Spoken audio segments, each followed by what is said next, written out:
guys, it's Paul from paulniger.com. I want to talk to you about a quick insight that I had a few years ago about time.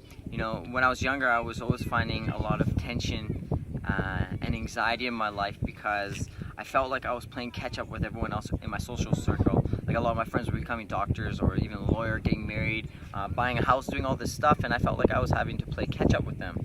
So what I was doing, I just started, getting rid of all the stuff and the excess baggage that I had put it in my life, just so I can streamline myself forward, so I can start keeping pace with everyone else. So I found watching TV, watching movies, playing sports, hanging out with friends, doing all this stuff as a waste of time. And it wasn't until a few years later that I was able to see that there is no such thing as a waste of time.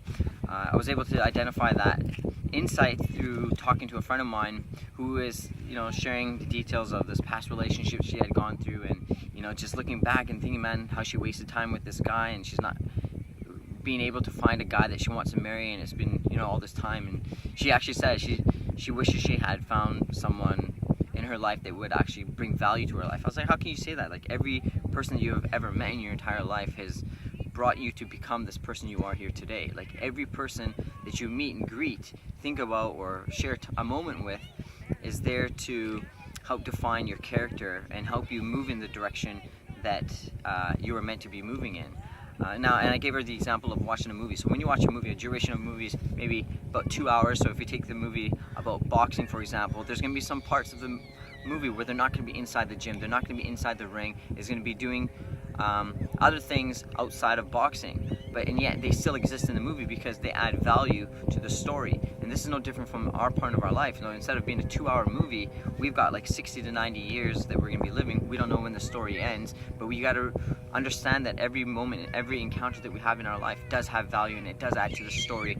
And by realizing that, I was able to see, I was like, man, I don't have to be so anxious and on the go, on the time, trying to keep up with everyone else. That I can allow my story to unfold at its own pace, and just at the end create an epic tale. And the hard thing is trying to connect the dots as you look ahead. You can't look at someone that's in your life right now and think, how are they going to impact you in a positive way? How are they going to take you to where you're going to go? The only way you can identify that is by looking back. So whenever you look back at the people in your life, you can see, like, okay, yeah, so this person told me, this person rubbed me the wrong way, so I know I don't like to move in this direction, or this person made me feel good and they inspired me to do this and that, and now I can see where I'm going now. Just by connecting the dots, by looking behind you and looking back in the past, you'll be able to understand that every part of your life does have value.